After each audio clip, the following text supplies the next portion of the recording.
नून league सां मामलाती अचण बाद पीपल्स पार्टी जो अहम इजलास अॼु तरफ़ अॻूणो सदर आसिफ अली ज़रदारी ऐं चेयरमैन बिलावल भुट्टो ज़रदारी इजलास जी सदारत कंदा। इजलास में पंजाब में governor, deputy speaker, senate chairman, Balochistan ऐं सिंध जे वॾनि वज़ीरनि जे नालनि ते गौर वीचार कयो वेंदो। ज़रियनि मूजिबि पंजाब जे गवर्नर लाइ कमरुज़मान कायरा, महमूद अहमद ऐं नदीम अफ़ज़ल चंद जे नालनि ते वीचारियो वेंदो।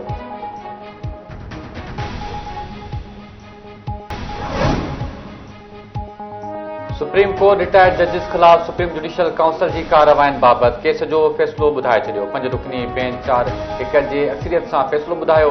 जस्टिस हसन अज़हर रिज़वी अक्सरियती फैसले की मुखालिफ़त कई।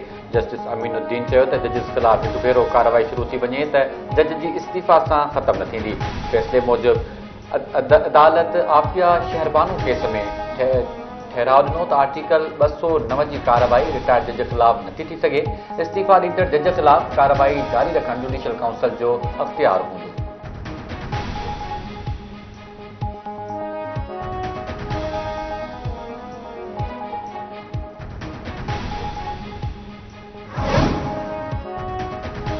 सोशल मीडिया ते चूंडुनि बाबति वावेला जी जांच लाइ JIT क़ाइमु करण जी मंज़ूरी ॾेई छॾी। JIT 5 मेंबरनि ते ॿधल हूंदी। एडिशनल डायरेक्टर जनरल FIA जे JIT जो सरबराह मुक़रर।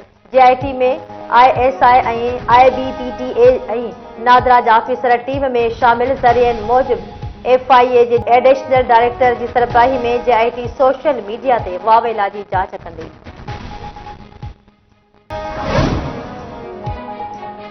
हुकूमत जोड़ण बाबति नून लीग ऐं MQM अॻवाननि जी गॾिजाणी। इसहाक डार, अयाज सादिक ऐं आज़म नज़ीर तारड़ शामिल। MQM तरफ़ां कामरान टिसोरी, फारूक सत्तार ऐं मुस्तफ़ा कमाल शरीक थिया। पधिराई मूजिबि गॾिजाणी में मुफ़ाहिमत, हिमायत ऐं सहकार जारी रखण ते इतफ़ाक़ कयो वियो।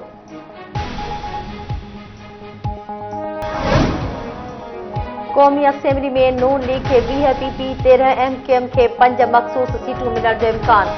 13 सियासी जमातूं मख़सूस सीटूं हासिल करण वारी डोड़ खां ॿाहिरि थी वञो। PTI जे 27 मख़सूस सीटुनि जो मुस्तक़बिल इलेक्शन कमीशन जे हथ में।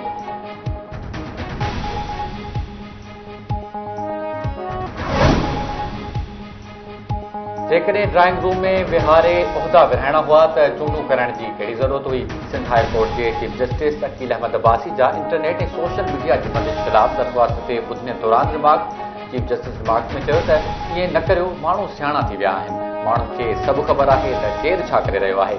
सदर केरु थींदो, वज़ीर आज़म केरु थींदो, गवर्नरशिप कंहिंखे ॾिनी वेंदी। जेकॾहिं ईअं करिणो हो त पोइ चूंडूं छो करायूं वयूं। जहिड़े क़िस्म जूं चूंडूं करायूं वयूं, माशाअल्लाह समूरी दुनिया तारीफ़ करे रही आहे।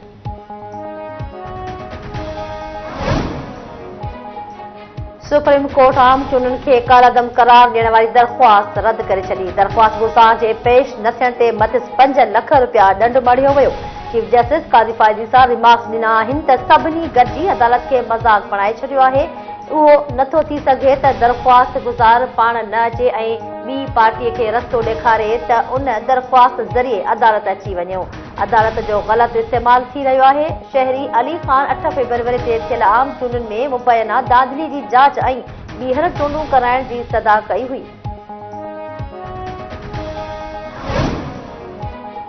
तौहीने अदालत केस में पेश न थियण ते DC इस्लामाबाद जी गैर मशरूत माफ़ी जी दरख़्वास्त रद्द। Islamabad high court deputy commissioner के सबब ॼाणाए माफ़ी की दरख़्वास्त रद्द कई। Islamabad high court deputy commissioner के सबब ॼाणाए नोटिस जो सूमर ताईं जवाब जमा कराइण जो हुकुम ॾेई छॾियो।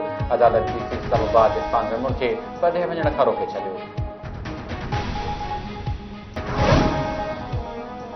मरकज़ में हुकुम साज़ी लाइ सियासी पार्टियुनि में मामलाती अचण बाद स्टॉक मार्केट में हाकारी लाड़ो।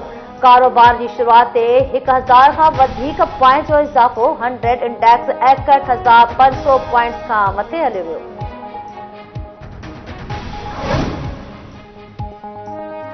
मख़सूस सीटुनि तां कामयाब उम्मीदवारनि जा गोशवारा जमा करण जो अॼु आख़िरी ॾींहुं। गोशवारा जमा न कराईंदड़ उम्मीदवारनि जी कामयाबी जो नोटिफिकेशन रोकियो वेंदो। इलेक्शन कमीशन मूजिबि फॉर्म 33 में शामिल क़ौमी ऐं सूबाई असेंबलियुनि जा उम्मीदवार पंहिंजा गोशवारा जमा कराईंदा। गोशवारा न जमा कराईंदड़ उम्मीदवारनि जी कामयाबी जो नोटिफिकेशन जारी न कयो वेंदो। इमदाद जो सीड़ो कंदड़ फ़लस्तीन ते इसराइली फ़ौज जी फायरिंग वारे वाक़े खां पोइ आलमी इदारे वर्ल्ड फूड प्रोग्राम ग़ज़ा में इमदादी खुराक जी फराहमी रोके छॾी। इमदादी इदारे जो चवणु आहे त खुराक जी फराहमीअ खां पहिरियां माण्हुनि जो तहफ़ुज़ ऐं सलामती ज़रूरी आहे। गज़ा में 24 कलाकनि दौरान इसराइली फ़ौज जे हमलनि में 100 खां वधीक फ़लस्तीनी शहीद थी विया।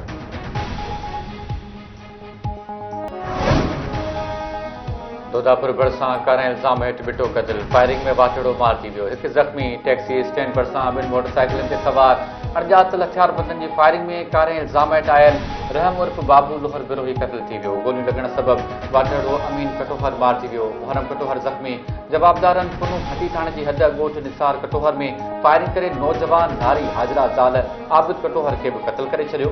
पुलिस मूजिबि वाक़ियो कारे मामले तां पेश आयो आहे। नारे भरिसां 2 साल अॻु पसंदि जो परणो कंदड़ नौजवान क़त्ल। ॻोठ मल्हार बंबरो में अली शंपाणी गोलियुनि जो खाज बणिजी वियो। मक़तूल जे भाउ मूजिबि भाउ 2 साल अॻु साइण ख़ातून सां पसंदि जी शादी कई हुई। नारी जे पीउ साथियुनि सां गॾिजी फायरिंग करे अली शंपाणी खे क़त्ल कयो आहे। जखमाबाद भरिसां ट्रक ऐं मोटरसाइकिल में टक्कर, 2 नौजवान सोठ चिबाड़ जी फौत। हादसे में मोटरसाइकिल सवार जावेद ऐं संदसि सोठ नंढू मौक़े ते फौत थी विया। पुलिस ट्रक खे तहवीज़ में वठी छॾियो। ड्राइवर गिरफ़्तार।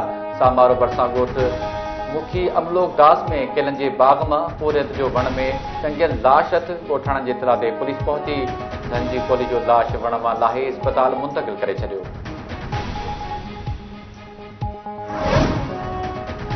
गंबट भरिसां मुबैना पुलिस मुक़ाबले में मां जी वियल ॻोठाणे जे वारसनि पारां पुलिस ख़िलाफ़ पिटीशन दाख़िल। मक़तूल मोहम्मद यूसुफ नारे जो जे चाचे ज़ुल्फ़कार नारे जो सेशन कोर्ट ख़ैरपुर में पिटीशन दाख़िल कराई छॾी।